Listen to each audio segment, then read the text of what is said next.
All right, guys, making some 10 gauge for the upcoming season, waterfowl. Anyways, so I was out hunting northwestern PA, and any of you guys that watch this, if you've hunted the northwestern side of the state, it's kind of a unique situation if you're hunting in a blind. So Friday morning, I'm putting my boat away, kind of storing it to the side of the blind, probably about 150 yards down. An older gentleman and his grandson were rowing across the channel to get over to the blind I was hunting in.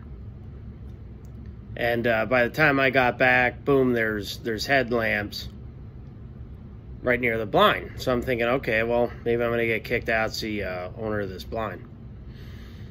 Long story short, it wasn't. And I said to him, I said, hey, I'm hunting myself. My buddy had to go back home that I was hunting with. And, you know, I said, you guys are more than welcome to hunt with me. And, you know, at that point, we'll just use my decoys or whatever. They only had like a bag of, you know, I don't know, maybe 18 birds or so. I didn't even see the species. I was definitely better equipped. So we're sitting in the blind, kind of bullshitting, so to speak. And I pull out, you know, my gun out of the case, and, you know, anybody that knows me at this point, you know, this channel is basically based on my 10 gauge. So they say to me, you know, I pull it out like I'm pulling out, you know, I don't know, Thor's hammer or something like that, you know, like I have some sort of punt gun from the market hunter years, 100 years ago. And well, what's that?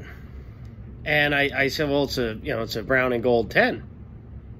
And they said, oh, a 10 gauge, you know, like it's some sort of bazooka. And so I kind of laughed a little bit, and I said, yeah, it's, you know, it's a 10 gauge. And they're like, oh, man, that must blow them to smithereens. Not even close, guys, not even close. So, you know, kind of shrug it off a little bit, you know, load these, you know, supposedly, you know, bazooka type rounds, I guess, I don't know. Load up my gun, put it in the corner, go outside, and I had to readjust some decoys. And so we're chatting a little bit more, and they're just super intrigued by this 10 gauge. Like I said, like it's some sort of bazooka or something of that nature. And I say to them, I said, you guys want to hold it? You know, of course, this teenager, he couldn't wait to hold it. And so he's, you know, kind of pointing it outside the blind, you know, shouldering it, and he's like, man, this thing weighs a ton. And I said, you know, it's right about 10 pounds. It's heavier than most waterfowl guns, but certainly not the heaviest. It's not an SP10 or an original steel receiver, gold 10, earlier generation, or, you know, say an Ithaca Mag 10. You know, it's a solid 2-3 pounds less than most 10 gauges. I think it's a bit heavier than, say, even a BPS 10. So then the grandfather takes a look at it, and he's pointing it out the blind, and he's just enamored by this thing. You know, like they held a bazooka. You know, they're literally just can't believe that somebody would hunt with this. So kind of, you know, it's sort of entertaining. I guess I think there's some sort of stigma that follows this gauge, you know, that it really is a bazooka or something like that, and it just blows everything you shoot to smithereens. And so I laugh a little bit as they're holding it. It's kind of entertaining because anybody that hunts with a 10 gauge knows that it's really only has a slight edge over a 12 gauge, and somebody like me, it's mostly over it's the pattern, you know, and the slight increase in payload that kind of draw me to the 10 gauge. You know, I like being able to shoot 1.5 ounce, 1 5/8. I like that it patterns those large pellets well. And the other thing that really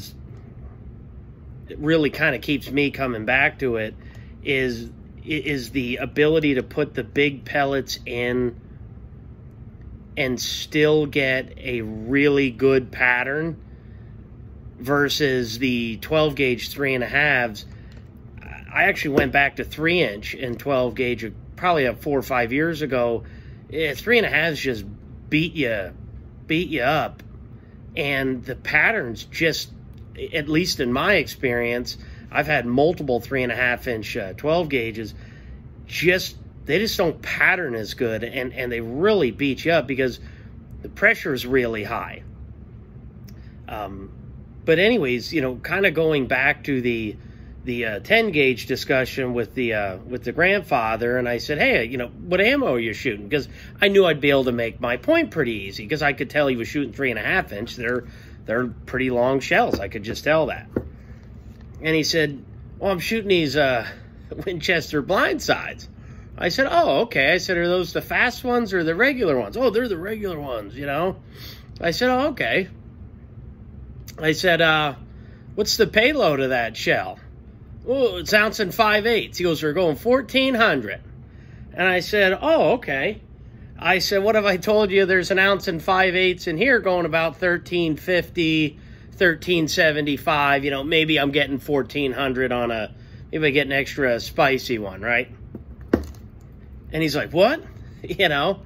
And then his grandson's looking at me, and he's definitely intrigued at this point, because I'm making a point, you know.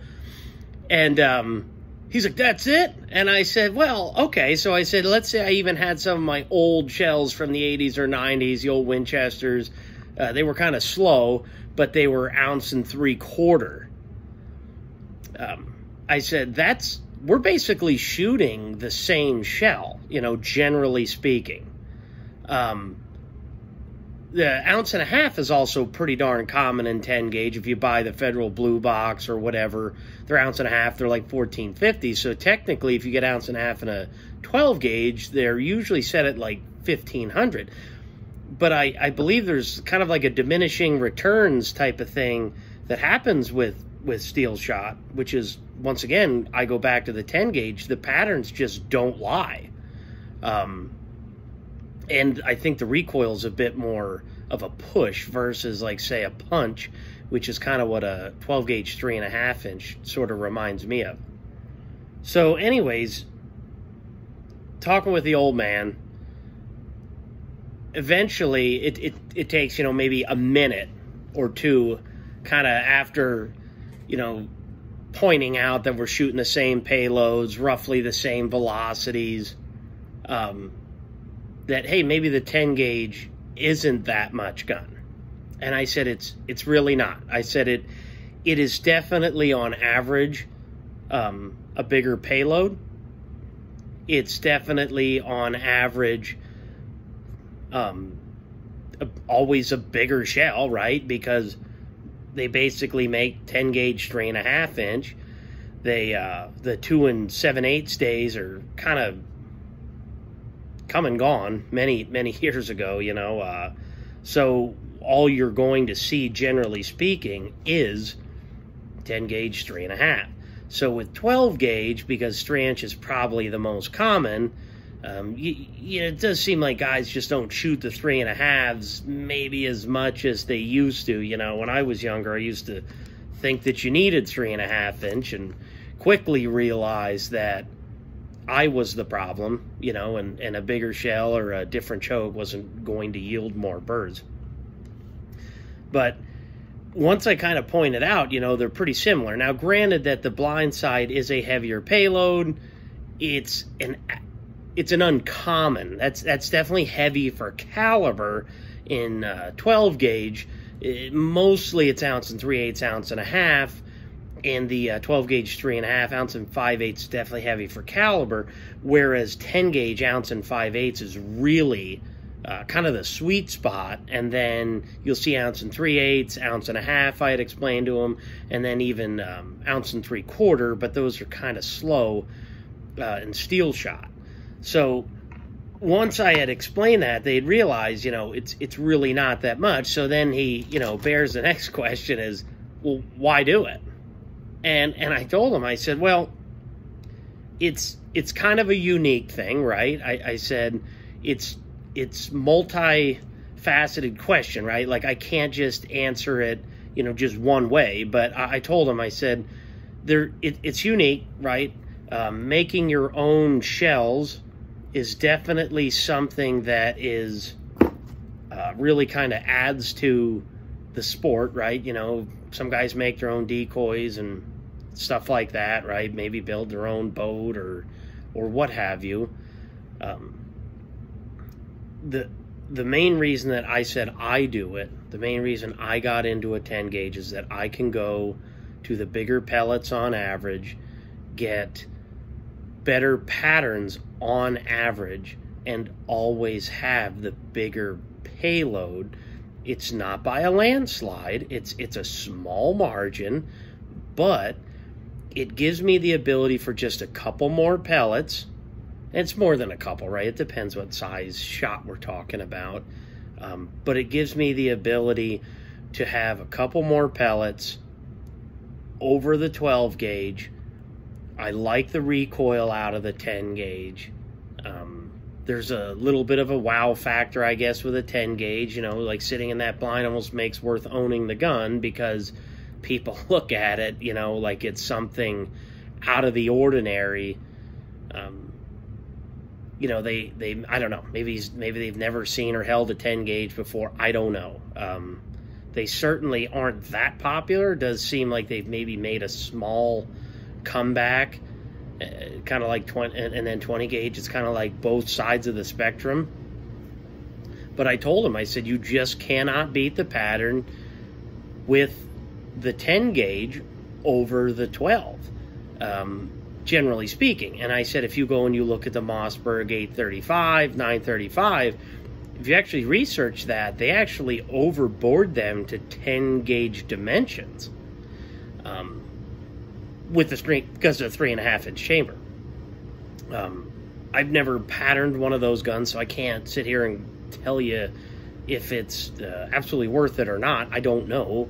I know the 535 series is the same nominal 725 bore diameter, but the 835, 935 series definitely have the overbore. So that's what they've done, and you know, other companies have had to do overbores. Actually, pretty much any 3.5 inch gun is overbored to some extent for 3.5 inch shells. You know, Browning and Winchester are like 743 or something. I think Berettas are like 735. I don't remember where Benelli's are at. So they're all overboard a little bit. You know, guys will lengthen forcing cones and things like that to try to help with recoil and try to help with patterns. Whereas a 10 gauge, you just really don't need to do that. You know, I can simply take, you know, this 20, 30-year-old hull that and just put in a standard steel powder charge, which is higher than the book ratings, but all that stuff is pretty wimpy. One precision reloading wad, ounce and 5/8 a shot of my choice, and pretty much I've got a shell that is equivalent to me of a premium shell for any average waterfowl hunter. And the beauty of it is I'm making these for $12 a box, maybe $13 a box, something like that. Can you really beat that? I don't think so. I just got to seal these off and then put some ballistics products, crimp sealer on there, and and these will be good for a little bit. You know, and I had also said to those two guys that it felt like I had shot less shells last year, and I had a pretty good season overall. I mean, for a Pennsylvania waterfowl hunter, a pretty good season is substantially different than somebody in say Kansas or Nebraska or Louisiana or something like that. A pretty good season for us is totally different, right? But I told him that I had shot probably half the amount of shells I did before. Chasing cripples just didn't seem like a thing. It was every day. It didn't matter if it was 3-inch, 3.5-inch, 12 gauge. Be chasing cripples, and I said with the 10 gauge, I just didn't notice that. Didn't notice it at all. You know, occasionally you'd have to go out. I had also, and they said, well, why you're so passionate about the bigger pellets? And I said, well, I'm passionate about the bigger pellets because we're in Pennsylvania, and our birds are educated.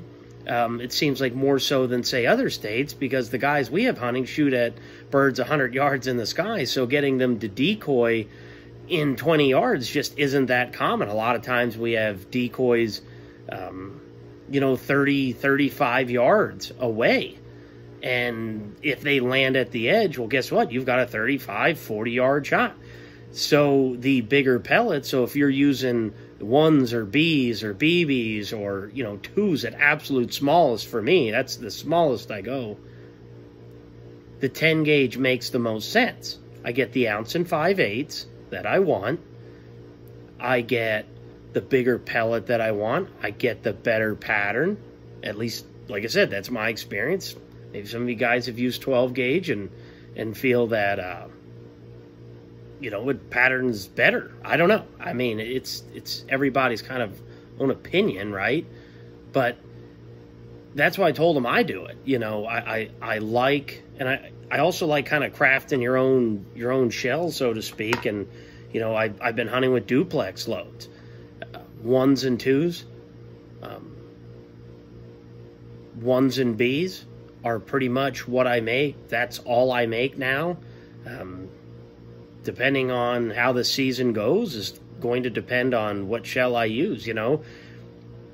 If there are days that the birds just aren't decoying that well, maybe I'll put the 1s and Bs in, you know, and I got to make farther shots. Maybe they are dumping in the decoys. Okay, well, then I'm going to go to maybe 1s and 2s, but I still feel really confident I can kill a bird 40, maybe 45 yards away with 1s and 2s. 1s and Bs, I made a shot on a mallard last weekend, skirting outside the decoys. I would say every bit of 45, 50 yards, maybe, kind of a stretch. Led about 5 or 6 feet, pulled the trigger, and she folded up about as hard as you can ask. I mean, like the equivalent of shooting them at 20 yards is what it felt like. Killed a couple geese with that. Killed a couple with also 1s and 2s. So I haven't not shot a whole bunch of birds this season, but all I've used is duplex with my 10 gauge reloads, for exception of one bird that I've killed so far this season. Everything's been killed with a 10 gauge. Everything. It's really hard to argue with 10 gauge for somebody like, it's not for everybody. You know, if you don't reload, you don't have the supplies, and you have to go and track shells down, and you have to pay the premiums, because let's face it, 10 gauge isn't cheap, and in this ammunition crunch crisis that we're in, let's go Brandon, maybe 10 gauge isn't for you. For somebody like me, I can get the wads, I can get the shot, I can get the hulls, I've got primers, because I don't buy them unless it's 1,000 at a time. So I'm pretty much good to go as for making my own, and it's not a big deal. If I didn't reload, would I do 10 gauge? No, I don't think I would. So that's kind of what I'd also explained to the grandfather, that 10 gauge, it's definitely, it seems like it's more of a reloader's cartridge, just because of availability and then what they offer. I told him, I said, you know, the shot size variation, not very broad. There's not a whole bunch of boutique stuff for it, you know, and all the swift marketing that they use for the 12 gauge guys, you know, like Saturn shaped pellets, square pellets, wads, all that stuff. I said there's just not a whole bunch. The most boutique offering that there is for 10 gauge is Black Cloud. So I told him, I said, you know, it's not the best setup for a guy who doesn't reload. I said, because you can get shot variations, speed variations, wad variations, all kinds of stuff. Shot size variation, all that. I said in 10 gauge, if you're going to buy Black Cloud, I said you get ounce and 5/8, and you get number 2s or BBs. That's all you get. If you buy the blue box, I think they make like 2 BB, T, and F or something like that. I can't remember 100%. Winchester, they load like ounce and 3/8. Man, that's what the hell's the point, honestly? Unless I guess you're shooting smaller ducks, but then at that point you'd need smaller pellets, and most of their stuff is like 2s and BBs and you know, T and stuff like that. So it doesn't, or triple B or whatever. So it's probably not the best. I told him, you know, because he had asked, well, you know, can you still get them? I said, well, sure you can. But I told him, I said, what I had just explained about the ammunition is probably one of the reasons I said I wouldn't get into it, is because of that. You know, for me, loading my own, it is definitely makes the most sense. I can load whatever I want, you know, nickel-plated, whatever. Or sorry, zinc-plated shot is what I always use, steel shot. And I had told him, I said, you know, one of the other things I really liked about this, because I'm shooting the heavier payload, shoot the bigger pellets, you know, the need for all these newer shots, you know, like the TSS, the bismuth, and all that stuff, even though it's not necessarily new, it's like, you know, it's being pushed pretty heavy right now.